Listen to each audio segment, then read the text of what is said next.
নমস্কার বন্ধুরা, কেমন আছেন সবাই? আশা করি সবাই খুবই ভালো আছেন, সুস্থ আছেন। জয়ের রান্নাবান্নাতে আপনাদের সবাইকে স্বাগত। আজ আমি আপনাদের সবার সাথে শেয়ার করতে চলেছি সিমের তেল ঝাল রেসিপিটি। এই রেসিপিটা খুবই দুর্দান্ত হয়, গরম ভাতে প্রথম পাতে দারুণ জমে যায়। তো কেমনভাবে আমি তৈরি করছি রেসিপিটা, চলুন আপনারা আমার সাথে থাকুন, দেখতে থাকুন। আশা করি আপনাদের খুবই ভালো লাগবে। তো এই রেসিপিটার জন্য প্রথমে তো আমার শিম তো লাগবেই। তো শিমটাকে আমি এরকম করে কুচি কুচি করে, খুব ছোটো করিনি বা খুব বড়ও রাখিনি, এরকমভাবে সাইজ করে কেটে নিয়েছি।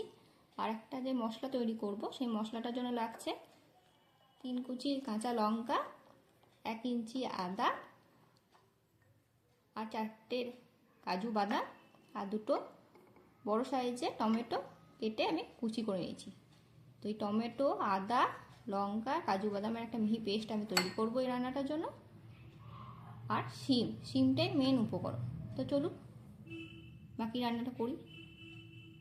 গরম তেল বসিয়েছি, 3 চামচ মতো আমি সর্ষের তেল দিয়েছি। তেলটা গরম হয়ে এসেছে, এবার আমি শিমগুলো ভেজে নেব, হালকা করে ভেজে নেব।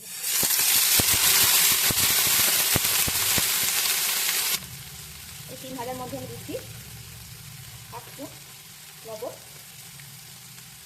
আর দিচ্ছি 1/2 স্পুন হলুদ গুঁড়ো।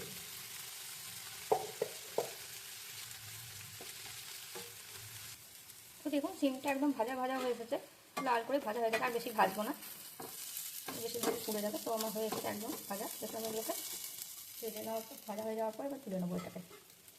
তো আমার এই রান্নাটা ভালো লাগলে অবশ্যই একটা লাইক করে দেবে আর শেয়ার করে দেবে সবার সাথে। কমেন্ট করতে কিন্তু একদমই ভুলবেন না।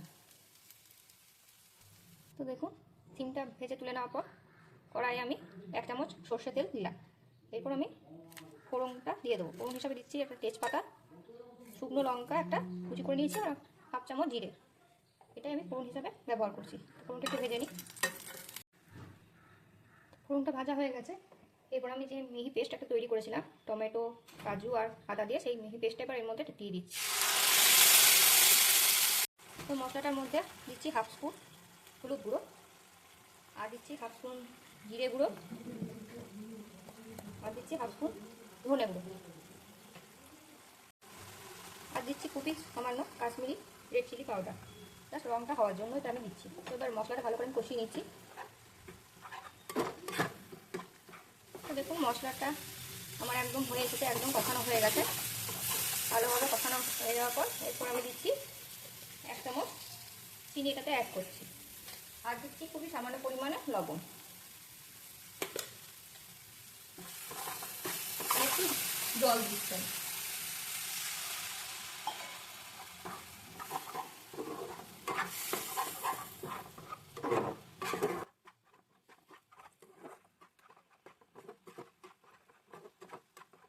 মশলাটা একদম ভাজা ভাজা হয়ে এসেছে, মশলা থেকে তেলও ছেড়ে নিয়েছে।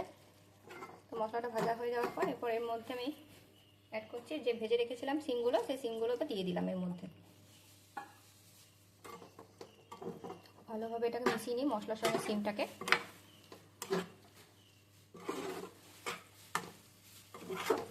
তো যদি ভিডিওটি ভালো লাগলে অবশ্যই একটা লাইক করে দেবে। আর আমার এই চ্যানেলে যদি আপনারা প্রথমবার আসেন তাহলে অবশ্যই চ্যানেলটি সাবস্ক্রাইব করে নেবেন। তাহলে আমি যখনই কোনো নতুন ভিডিও নিয়ে আসবো তার সবার আগে আপনাদের কাছে কিন্তু এসে পৌঁছে যাবে।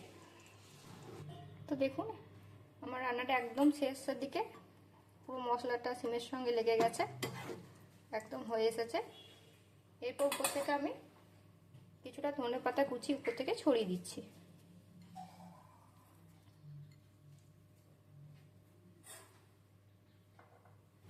দেখুন দেখতে কত লোভনীয় হয়েছে, আমার তো খুবই দারুণ লাগছে দেখেই। আপনারা বাড়িতে এরকমভাবে একবার ট্রাই করবেন, আশা করি আপনাদের সবারই খুবই ভালো লাগবে। আর খুব তাড়াতাড়ি হয় এই রান্নাটা, ভাতে প্রথম পাতে তো দারুণ হয়, খুবই জমে যায় এই খাবারটা। তো শিমের এই রেসিপিটা একবার আপনারা বাড়িতে অবশ্যই তৈরি করবেন, আমি যেমনভাবে করলাম। নিরামিষ দিনে একবার করে দেখবেন, খুবই ভালো লাগবে। রান্নাটা একদমই হয়ে গেছে, এবার গ্যাসের ওভেনটা অফ করে রেখে দিলাম খানিকক্ষণ স্ট্যান্ডিং পয়েন্টে। কীভাবে সার্ভ করছি চলুন দেখুন।